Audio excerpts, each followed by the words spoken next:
everybody. Welcome to Tulip Tribe.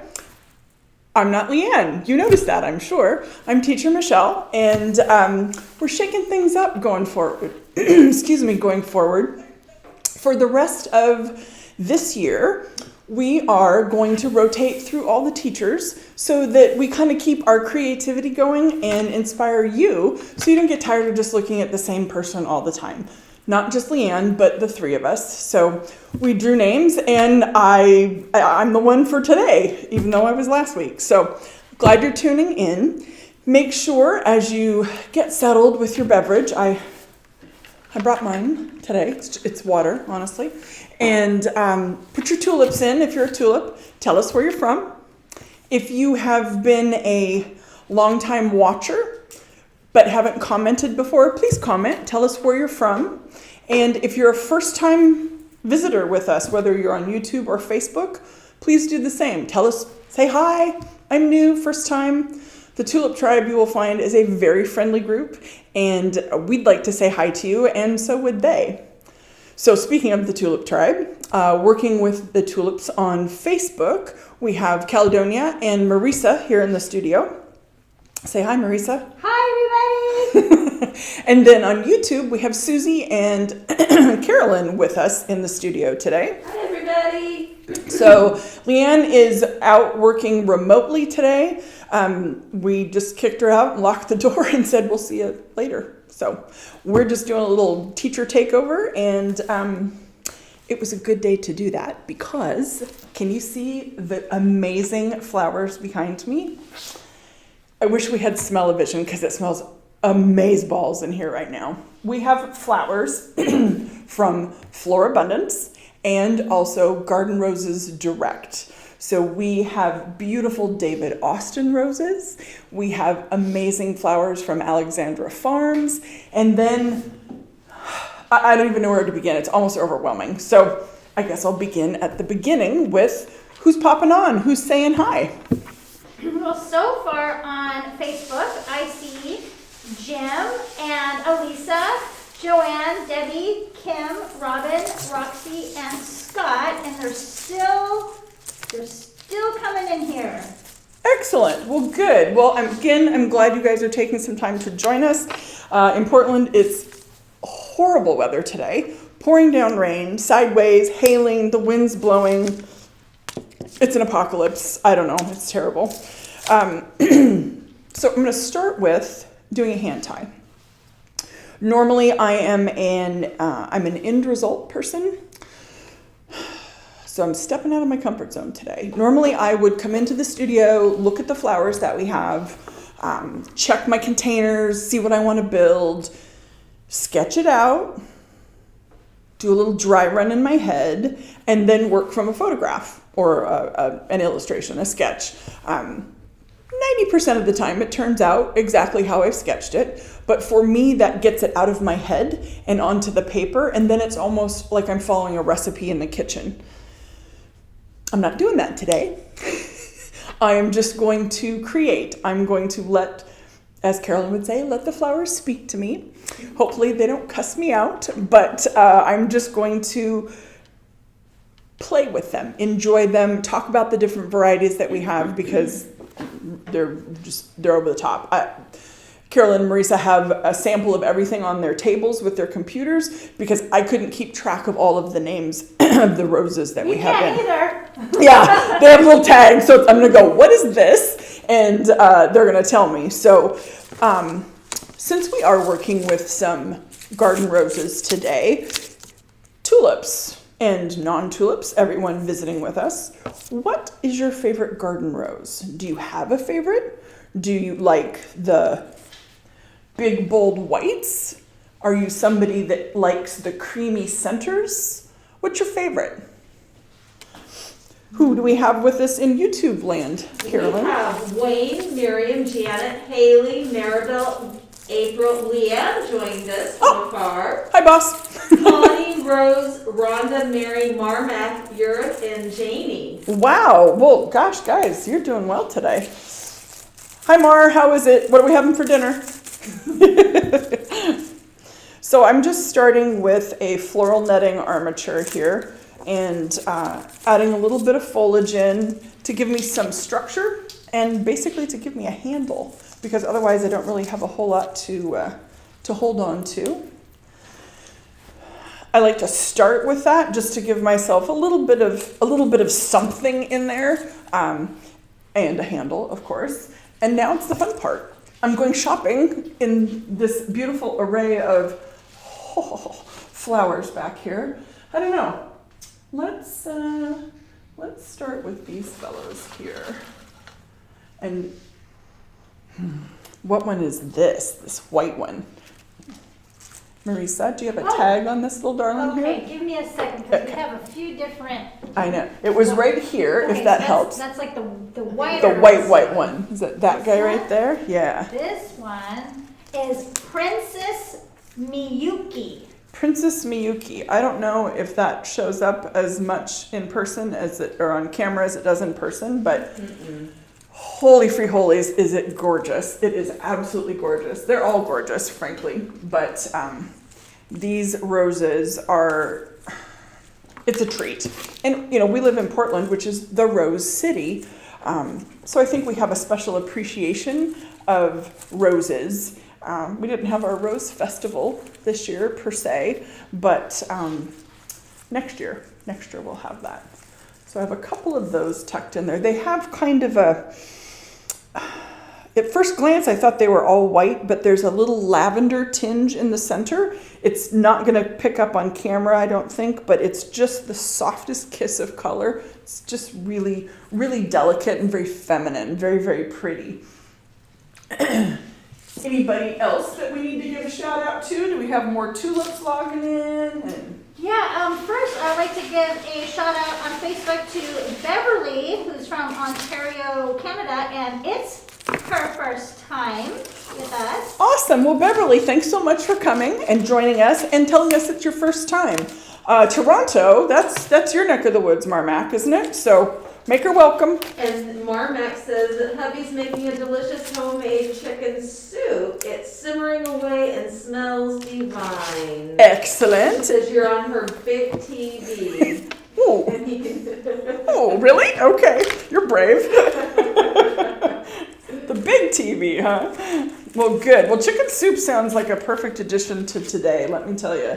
Like I said, it is blustery out there.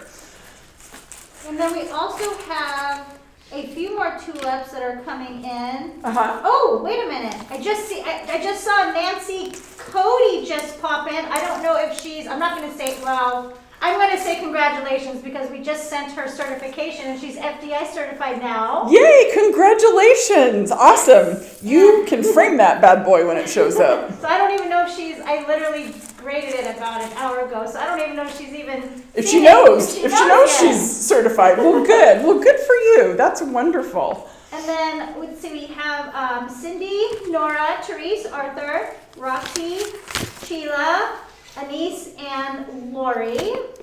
Wow. And let's see, I'm getting a few comments about which garden roses are people's favorites. Okay, good. I have Da Vinci, possibly, the huge head with the crazy petal count. That sounds wonderful. I'm also getting, let's see here, red and fuchsia. I totally agree, Linda. Creamy garden roses with pink hints. White, Joanne loves white roses, but is obsessed with orange right now. Well, can't disagree with you on the orange roses. They're just wonderful. It's fall, but I like orange roses all year round. It doesn't really make a difference. And these roses from Floral Abundance and Garden Rose Direct are they're absolutely stunning. I didn't see them when they came in, but they're picture perfect. I really can't call them anything but that, frankly. What are some of the other varieties that we have in today, Marisa? Oh gosh, there's tons. So we do have, do you want to, okay. Sure, you just tell me what one it is there and I'll pick it up and give them a little sneaky peek. Okay, let's start with this one. I really like this one. This one is called Princess Maya. or Night Train. And it says on here, this was the only one that said this in the whole box, that this is a Japanese garden rose. Oh. And I don't know what that means, but it's a Japanese one. Okay, interesting. That's really pretty. Is that this one here? Yes, that one. So this is a creamy white with a very pretty, I'd say blush pink. It's a warm corally pink in the center. And a really amazing fragrance. That one is gorgeous. Gorgeous. And what is this one? I want to use this one. That's what I want to know. That's Isn't that amazing? Let's see. Ooh, do I need, maybe it's this one? Is that Yep, it's that one. Okay. That one. Oh, this is a David Austin. Oh, lovely. And it is Eugenie. Oh, fabulous. All right, Princess Eugenie. We will be using that one. I have a little footed cream compote that will do a little floral netting design in with that one, because I went down the aisles. It's like, okay, that's a perfect one. I just love it to pieces. Michelle, I have a question. Sure. How do you keep Dusty Miller hydrated? Very carefully. Is that a good answer? Dusty Miller is a drinker. They really like to be in water.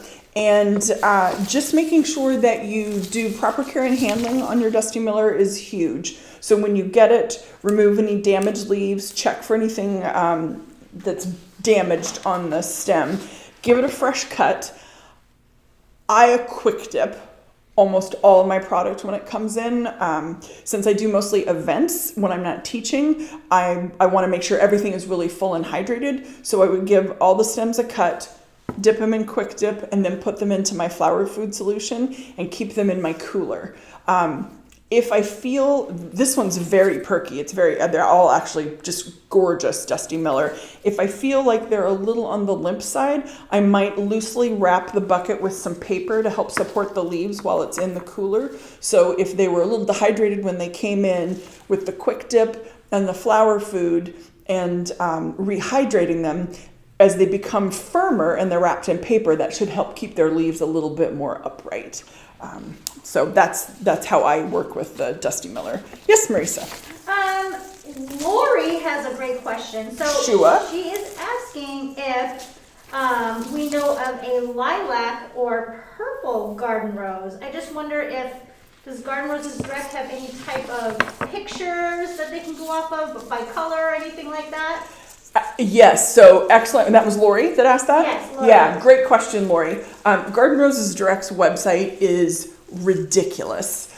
They have so many photographs and so much detail about the product that they carry. For me, it's a great resource because honestly, I can't keep track of all the roses. I can't keep track of my PIN to get into my bank account. So keeping track of all those myriad rose names is a little bit much as well. But on the website, there are photos. You can search by color. You can look at the descriptions of the flowers, and they show beautiful photographs. So if you're also working up a contract for a customer, for a client, it's a great way to be able to say, well, this is what the rose looks like that I'm suggesting to you. They talk about petal counts on there. They talk about fragrance. I can't say enough about how wonderful the site is just as a resource. But from an ordering standpoint as well, their minimum order is 4 bunches. So that's 12, 24, that's 48 roses because Garden Roses come by the 12s. And it just makes it really easy when you're trying to put an order together. My little guy's too short. To have something that lets you look at all the different options for colors and varieties and availability and so forth.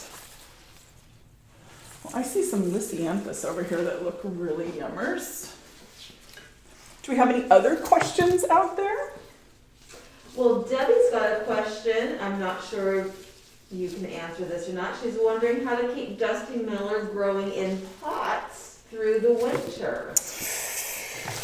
Ooh, where's home, Debbie? For us here in the Pacific Northwest, it would have to be We'd have to winter them over inside in a greenhouse, I think, to keep them growing. I know you can, they grow beautifully outside here, but I don't know that I would continue to get a lot of new growth during the winter months per se. So, She's in Alabama. ooh, hot. Gosh, hot is not my specialty as far as growing environments. So, you know what I would do is if you have a local extension office for a college, look on their website because quite often they'll have some information on hardiness zones and so forth, and see if there's a way that maybe you can continue to keep them growing year round in your climate. Here, I mean, they grow beautifully, but they're not going to be as productive during the winter months, I would say. But good question. I love Dusty Miller. It just has so much texture, and it's so soft and tactile. That's it has texture, but the tactile quality of it is just so wonderful. Getting that little rose hidden back there. I want to bring him forward a little bit more. All right, Michelle. Yes. Alexandria, who is getting ready to do her final for her basic online course. She's wondering if you have. She's nervous, and she's asking if you have any suggestions on prep. And final in advanced or basic? Basic. In basic. Okay, so my suggestions on prep. My suggestions would be, since you know what you have to submit, the 3 categories that you have to submit, go back and watch those videos again. Go back and review those segments. Look at your submissions that you sent in for those segments, and look at the teacher comments on those, the constructive criticism that you receive, the feedback, and do a practice one before you submit it. And then as far as the one that you get to choose, the arrangement that you get to choose, what I would recommend, and this is just me because Carolyn Marisa may tell you something different, is choose the arrangement, choose the design that you execute the best. It may not be your favorite arrangement to do, but the one that you did the best, the one that shows your understanding of the elements and principles, because that's what we're looking at. We want you to demonstrate in the picture that you understood the elements and principles. And me personally, I would say something that has a really strong line in it and a really defined focal area would be good. So look back through your lessons and see what ones you did well and go from there. I haven't been in the office for a couple days, so I haven't seen your last couple submissions, but that would be my recommendation. Ladies, do you have any additional suggestions for them? Nope, that's exactly what I would have said. Yep. Okay, good, excellent.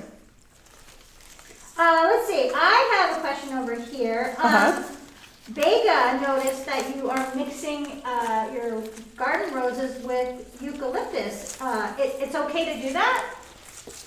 Sure. Is there a reason I shouldn't? I don't know that I shouldn't if that's the case. I think eucalyptus goes with everything. It's in that same silvery gray palette that the Dusty Miller is. And I'm doing kind of a transition from that dark, glossier evergreen tone of the Ruscus, both the Israeli and the Italian, through to the a little lighter green with the salal, and then the silvery gray green of the eucalyptus, which has such beautiful movement, into that brighter, fuzzier, fluffier white that you get with the Dusty Miller. So my thoughts on mixing foliages like that are, so long as it's working with your color palette and it's giving you the movement and the drape that you want, or the structure, depending on what you're creating, then I don't have a problem with mixing the tones of foliage. I think it adds a lot of depth and a lot of texture to it as well. Do we have any questions from anybody out there? Any more? Not quite yet. So far, I think I've asked. I do have one. Yes. I was gonna wait for it until later, but since you are gonna do an arrangement in foam, Yes. Arthur wants to know if garden roses do well in foam, but maybe we can wait and talk about it then. We can Or do you that. Answer now. Yeah, I don't find that there's an issue working with garden roses in foam, provided you followed your proper care and handling routine, that your product is well hydrated. I think almost all, I'll say this and I'll correct it, almost all flowers do fine in foam. They all do best in water because they really have nothing impairing their ability to uptake the water. Dusty Miller can be a little persnickety. It prefers water, but I use it in foam as well. And same with hydrangeas. They're drinkers. They're big drinkers, and they do well in foam and in water. So, yes, Marisa. Okay, I have a great grabbing that one. question from Cindy. Uh-huh. Okay, so she's saying, so when do you think a bridal hand-tied arrangement is too large? They're so huge right now. Okay, well, you asked the wrong person that question. I tower over all the other teachers here, so for me, there's no such thing as too big. From a professional standpoint, from a correctness standpoint, looking at scale and proportion, just like we assess the container when we make a design, this will sound weird, but treat your bride as part of your equation. She's part of the container. Sometimes you find a petite girl that wants a monster bouquet because she just wants that abundance of flowers. We can still give her that lush, luxurious look, but keep it in proportion to the girl. And the reason I say that is because what they have in 25 years are their photos. And you want the photography to be beautiful because that's what they have going forward.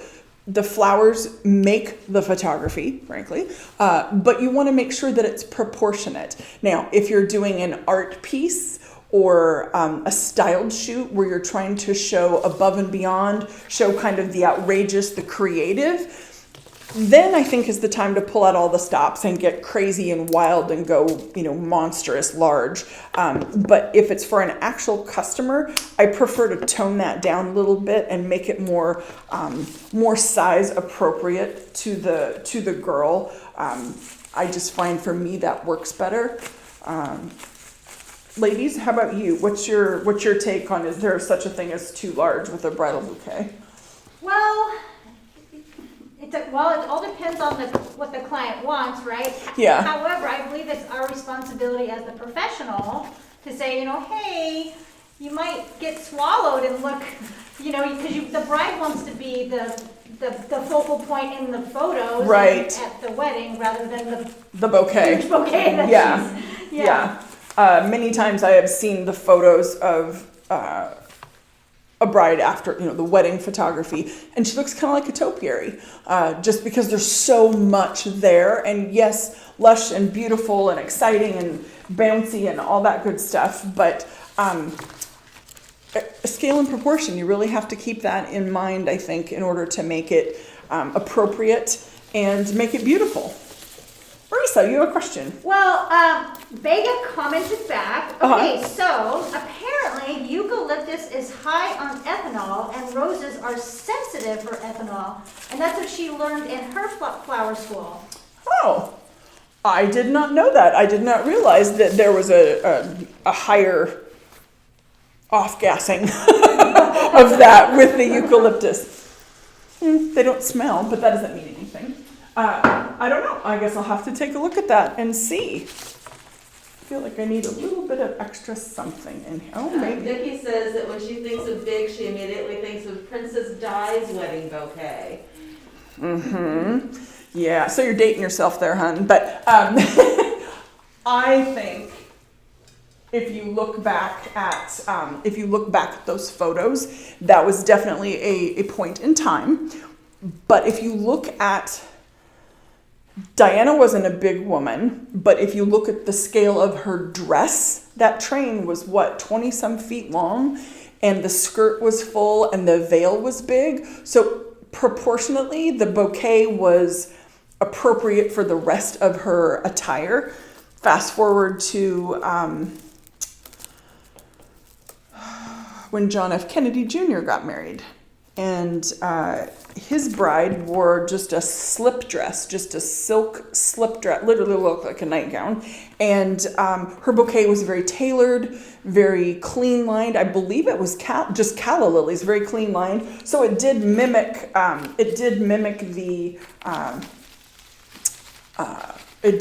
the line of the dress. So yeah, sometimes too big can be a good thing. But again, I think if you take scale and proportion into account, you'll be more pleased with the end result, and so will the bride. I always think if we're happy with it, the bride's going to be happy with it as well. Well, I like the Orangium in here. They give it a little bit of punch, a little bit of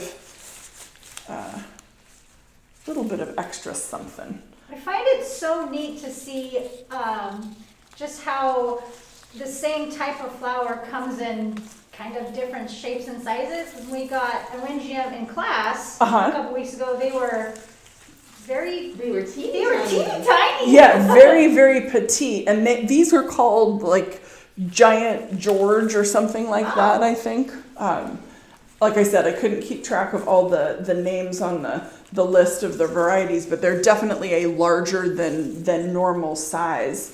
Well, JL just chimed in and wants to know if Orangium lasts long. Orangium is amazing. So when it's fresh, like it's in the thistle family. So I'm squeezing this right now, and it's not painful. It doesn't hurt. It is an excellent value as far as long lasting. As it dehydrates, it does become less flexible. It's very bouncy right now. It will become more rigid, and it will become much more painful, much meaner to work with. But it's a very long-lasting flower, and as it dries, you can still use it as a dried flower. So if you have stems that are left over, don't throw them out because they're starting to dry out. Just incorporate them and treat them as if they were a dried material, like the pampas grass that we have back here, something like that. Marm actually says she's loving watching you do a hand-tied bouquet. This is the first time she's seen you do one. Well, like I said, normally I would come in and sketch everything out and be a lot more planned, which probably is a good thing in hindsight. But, we tell our students you have to take a leap of faith sometime and just get in there and do it. So today I'm doing that. I'm walking my talk and just going with what moves me at the moment. So you're letting the flowers speak to you. I'm letting the flowers speak to me, Carolyn. I am. My third hand. So I'm going to put a little bit of Fatsia on this, I think, just to color it. And while you're doing that, Michelle, yes, you have quite, I'm sure there's other places in the world that I missed, but we have people watching from Denver and Kentucky, all over Canada, Massachusetts, Tokyo, Texas, California, New Jersey, North Dakota, Peru, and a few people from Jamaica and Puerto Rico. Wow! Well, wow! Welcome. Talk about international. Holy cow! We in our warehouse and in the classroom here, we have two giant maps of the world.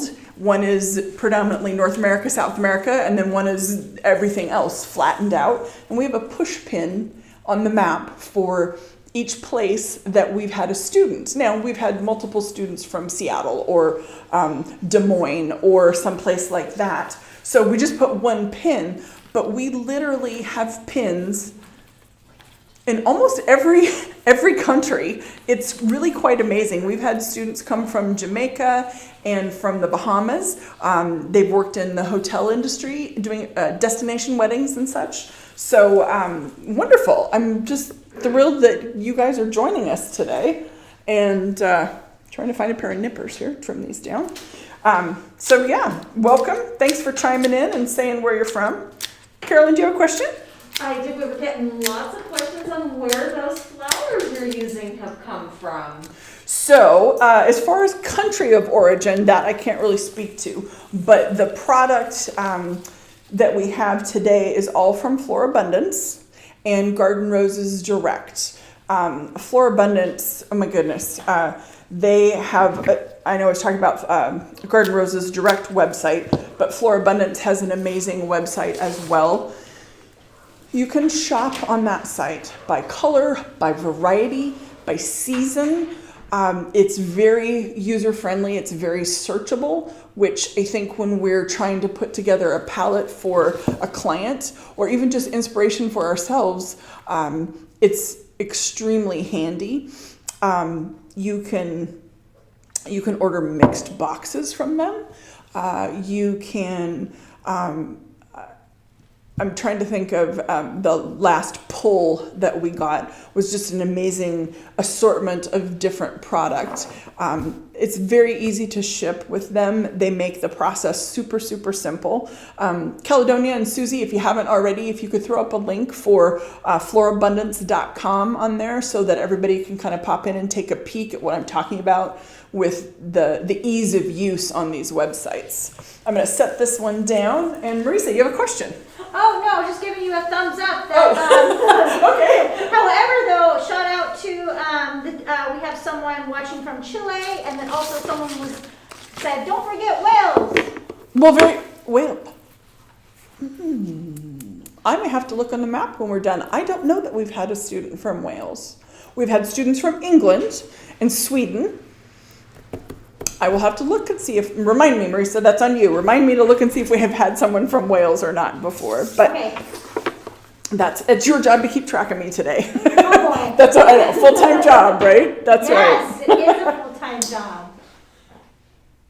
Now, with Floral Abundance, is that something as far as delivery goes? Can they get it delivered like straight to their door? Absolutely, yeah, great question. So with their ordering process, they pack and ship and it's delivered to you. It's not going to a wholesaler and then you pick it up. It's direct to you as their consumer, as their customer. And I think that's, well, especially in today's world, that's a really wonderful thing.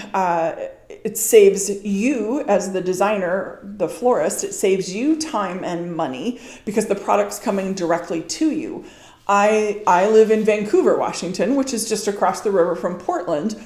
The flower market I use is in Portland and it's roughly 20 miles away. But if all I do is drive in, pick up the order I've already placed and drive home, it's an hour.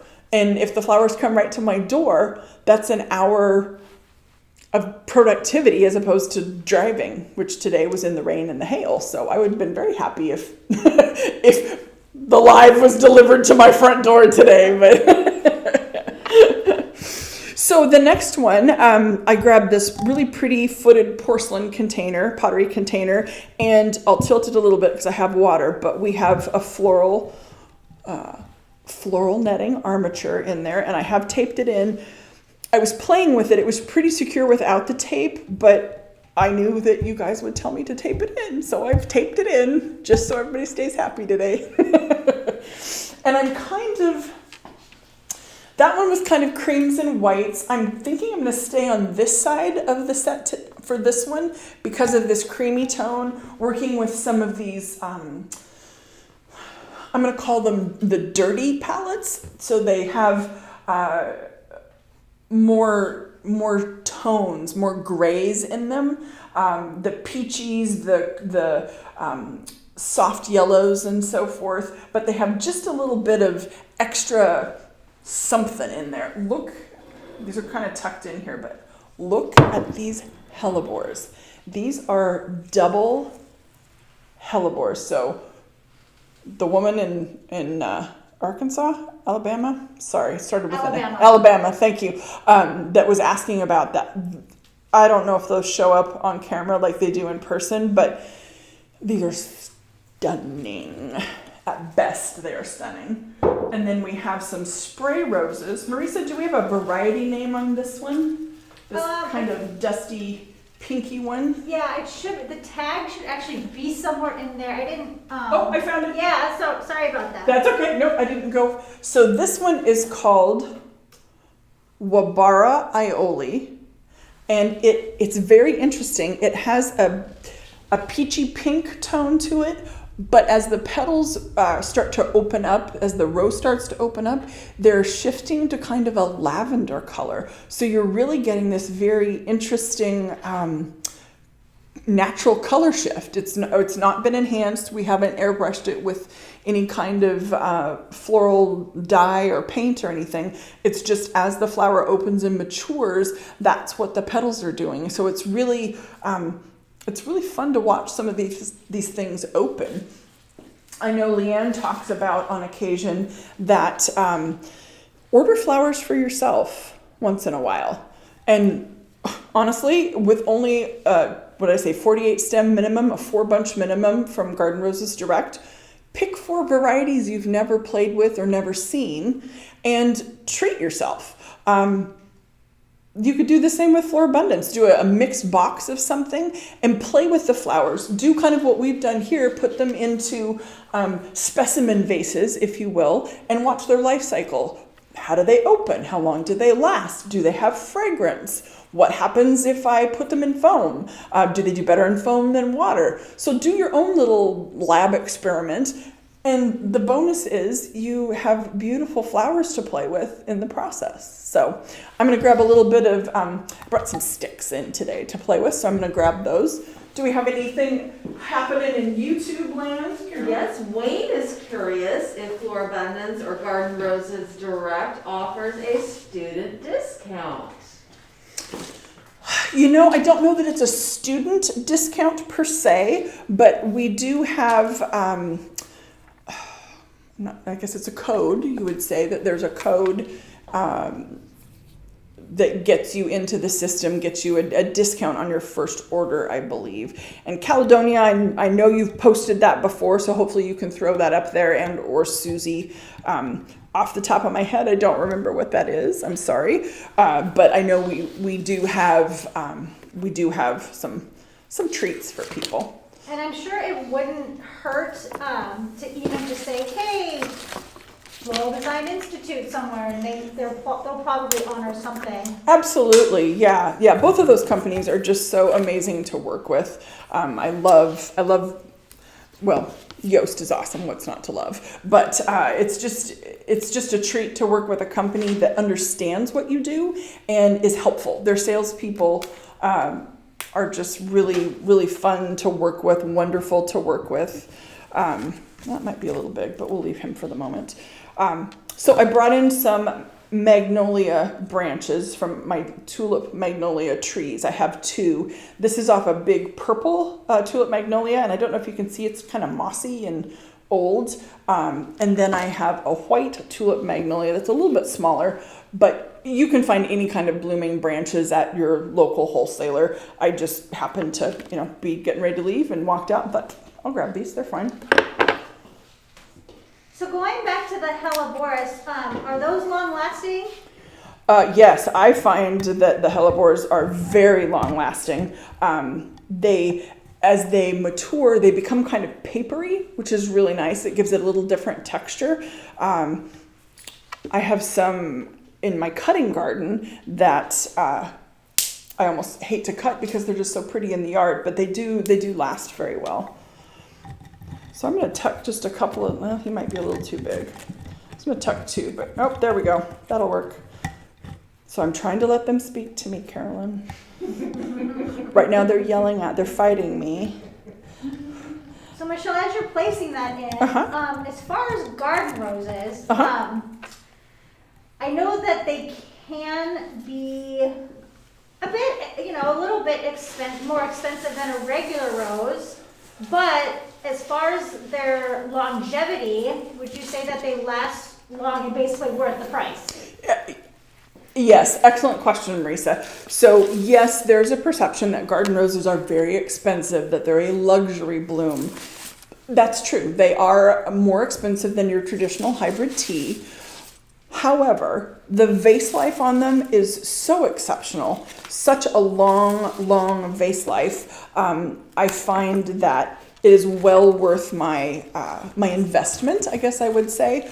Plus, I think people view them only as specialty event flowers, like, oh, maybe just for the bride's bouquet or something like that. And that Fatsia is not playing well with me today, so he can live over here.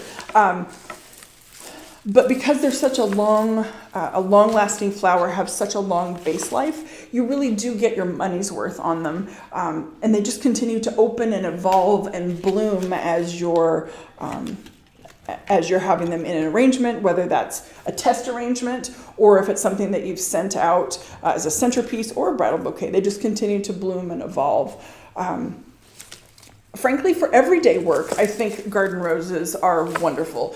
You can take a basic design and really up the game a little bit just by the product that you select, by the materials that you use, and using garden roses really can take you to that next level, just kind of up the game a bit.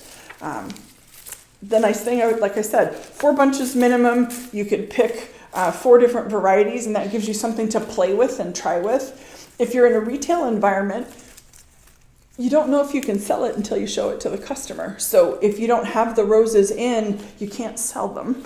And if you don't show them to the customer, then they don't know necessarily what's possible. We do, we know in the trade, but sometimes we just have to take our customer by the hand and lead them to the trough and let them drink at the flower trough. So being able to show them what's possible and what's available, I think really makes a huge difference. Michelle, let's see here. Catherine wants to know have you ever added lichen branches to an arrangement? Yeah, I like lichens. I like lichens. Yes, so in Central Oregon here, we have a lot of ponderosa pine trees, and they get that beautiful, almost furry chartreuse green lichen on it, and those are wonderful elements if you can get them in a branch like this. I didn't use the mossy ones. These have more moss than lichen on them. Like right down here, you've got some little fuzzy green moss and some other sagey lichen type thing. But they're also a wonderful element just to incorporate a branch laying through the design and then building around it. So it's kind of almost like you found that log in the woods. Yeah, I love mossy bits and sticks and twigs and all that good stuff. So, do you like to work with any branches? We like to work with any branches. We like to work with any branches. That's right. That is so right. All right. Well, I've got a little bit of the dusty in there. I'm going to spin that around on this side. So one thing I have noticed with some of the color pulls, if you look at the Instagram accounts for Floral Abundance, you get to see kind of the pulls of product that they do for customers. And this dirty, peachy pink palette is still very, very popular.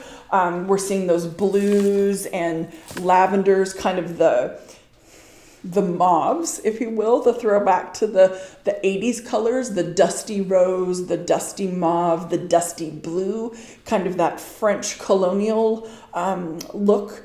Not necessarily that design style, but that color palette is really kind of coming back into its own. And of course, we're headed into Christmas, so reds and burgundies mixed in with that are really popular as well. So I'd like to give a shout out to Charlene. It's her first time joining us live. She's watched this afterwards, but never live. Well, Charlene, awesome. Thanks so much for being able to join us, I guess, live today. Where's home for you? Are you West Coast, East Coast? Are you in the U.S. at all? That's probably a fair question as well. We have so many people from all over, it's kind of hard to tell. Gosh, I know I should put flowers in this, but I'm kind of digging just doing foliage at the moment. Sorry guys, I was getting lost in my own little reverie here. Well, I did actually, now that you say that, I had someone earlier mention when you were doing the hand-tied bridal bouquet, that a lot of her bridal clients are asking for a lot of bridal bouquets with just foliage. Really? That makes me happy because, here in the Pacific Northwest, we have a lot of foliage. And honestly, I think you can get such amazing texture just with the variety of foliages. Maybe lots and lots of foliages, but only a few focal blooms. And that could be, hello, something like that would be fabulous. And I know I said I'm going to stay on this side, but I may have to put those in. That one is like this right here is I like put it there on purpose. Screaming to be. Yes. So even though this would be considered an all-around arrangement, I always feel that there's always a good side, just like people, like I always want you to take my picture from the left side because my teeth are straight on this side. So it's the flower arrangements have the same thing. It's pretty all the way around, but there's always a good side. So that may go on my good side. Want to get just a little bit more foliage in here. We've got some camellia still. Good. While you're doing that, we missed doing a shout out to Iceland and Ireland too. Oh, good. Iceland and Ireland. The eyes. The eyes. I like it. The eyes have it today. Got a few little buds left on these camellias. Very pretty. So we have a lot of people actually asking about Helleborus leaves. Uh-huh. Do you have any conditioning tips for them or have luck just using the foliage? It looks quite a bit like Fatsia.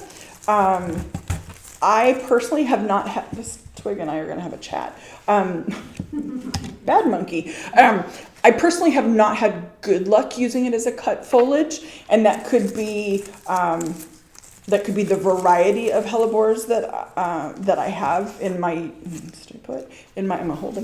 yard. So I unfortunately don't have a good answer for you on that. We have Fatsia, so I don't usually use the hellebore foliage. I would assume it's going to be a happier water foliage since the hellebore itself was a big drinker, but I can't speak to that perfectly. So good question. You'll have to research it and let us know. How's that? You have homework. Like a good teacher, I've just given you homework. Oh, for crying in the night. Well, Scott said, I love you, Michelle. Well, I'm glad to know somebody loves me, because this stick does not at the moment. And then, I don't know if you were in the classroom at this time, but Erlina from Alaska says hi to all of us. Hi, Erlina. How are you, my darling? Hi. You just had an anniversary, didn't you? Oh my gosh, because I think she had just gotten married. Just heading into, was going back and getting married, if I remember correctly. Oh Yeah. Okay, this twig and I are having an issue. Just leave it there. I'm just going to move on because it's driving me crazy. Just as you were breaking it, Mar says, "Oh, just break the stick, Michelle." I know, I did. But I wanted it taller, so there you have it. Boy, you know what's going to happen to this arrangement when live's over? I'm going to punt it across the classroom out there.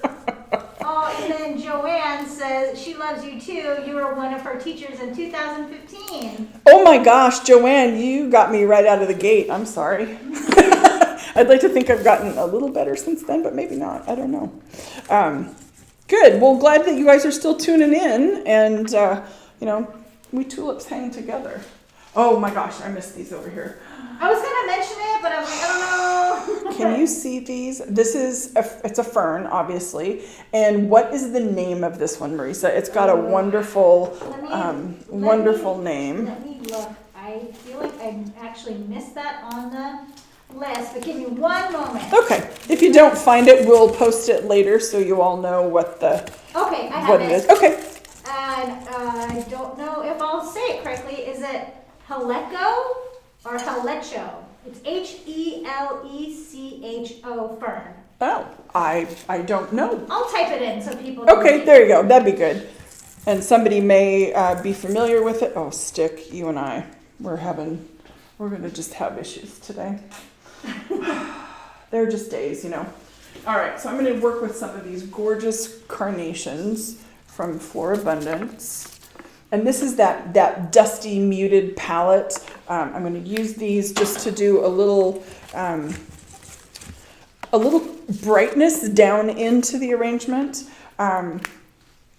Give it a little basing, if you will. It's not really basing in the sense of flowers and foam, although what I am doing is putting kind of an understory of flowers in there so that when I place the garden roses on top of it, I get this nice layer of texture, and I get, again, that a little bit of that brightness down low in the design. So you can see I've got they're just tucked down in there nice and low. And then I'm going to come back. All right, I got to get this one in here before I just lose my mind. So this will be my front. So this flower will really be my focal, literally my focal area. Yes, Carolyn? Yes, Tabitha has a great question. Uh-huh. She's from Hawaii and is no longer able to use seeded eucalyptus. Do you have any suggestions for a substitute? A substitute for seeded eucalyptus. She was thinking pepperberries, Yeah. but she loves the gray tone of the seeded. Pepperberries. What else would give you that drapey? Excellent question. I don't, just off the top of my head, I don't know. When agonis is green. Agonis might be able to do that. Yeah, that's true. And then what's the blue, the little privet berry? Oh, yeah. Privet, if you can get privet. So in Hawaii, that's a good question. I'm surprised you can't get the eucalyptus anymore. I wonder if it's an importing issue, because you have eucalyptus trees, you have eucalyptus forests, don't you? Who was asking that? It was Tabitha. And she's where? Hawaii. Oh, I know why she can't get it. Why? Because, Yes. Eliana?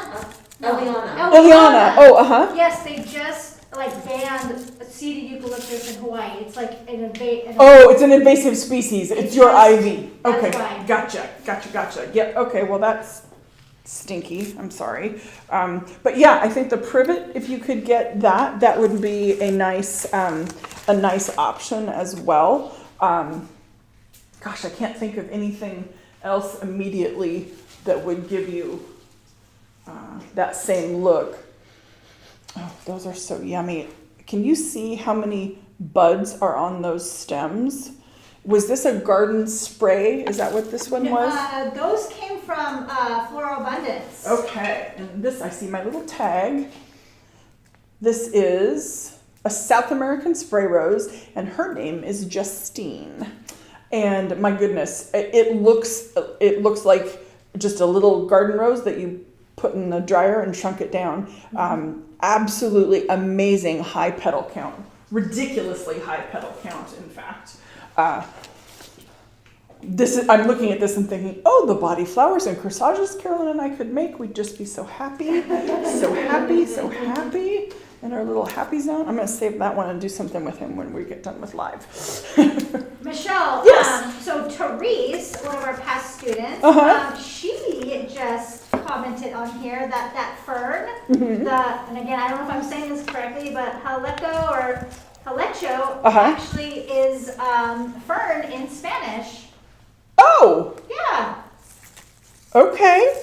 Well, good. Look at that. We learn more than just flowers in this. We learn new languages. And now if you could just tell me how to beat this twig into submission, Therese, I'd be super pleased. Just add more flowers to it. I know. Oh, yeah. More and more and more. Trying not to overstuff it. I'm trying to leave it open, get some nice negative space in there, because I do like asymmetry. I do like things to be a little off center. And today, that's my world. How do you feel about maidenhair fern? Does that last long? I love maidenhair fern. It grows here in the Pacific Northwest. It does not last long. It is a fleeting beauty. It's stunning in bridal work. There really is nothing that has that fairy-like quality, like maidenhair fern. It's just so soft and delicate. Literally looking at it, you can create a breeze that will make it flutter and move. I adore it, but it's very persnickety. It's very persnickety. That's Is that a technical term? persnickety? It is. Look it up in your AIFD Guide to Floral Design. I'm sure it's in there. Sure it's in there. Well, unfortunately, Judy about 5 minutes ago said 10 minutes, Michelle. Oh. Now you only have 5. Now I only have 5. I'm not going to get to my third one. Oh well. I don't know about you guys, but what do you think about adding some of that in there? You guys like that little pop?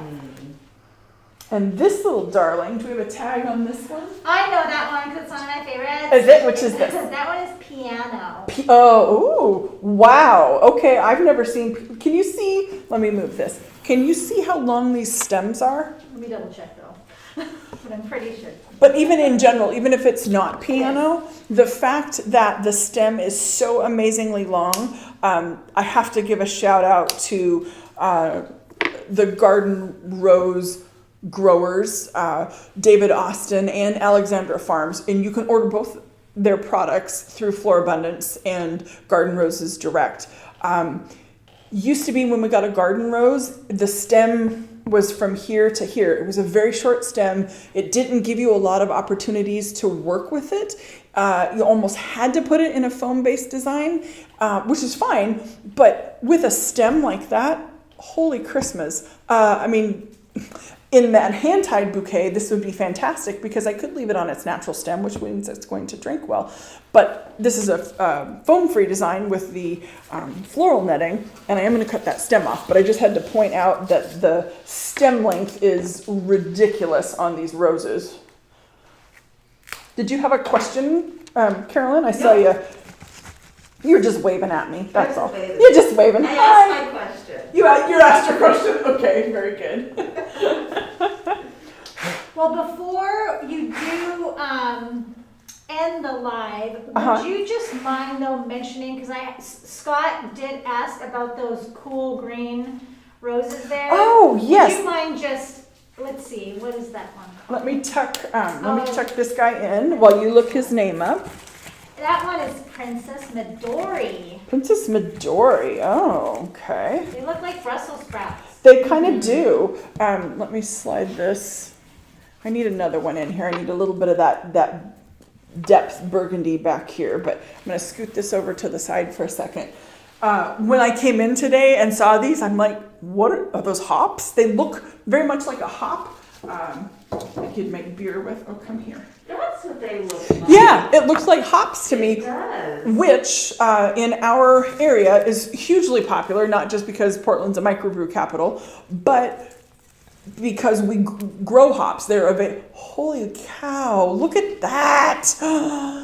Hops also make people itch horribly.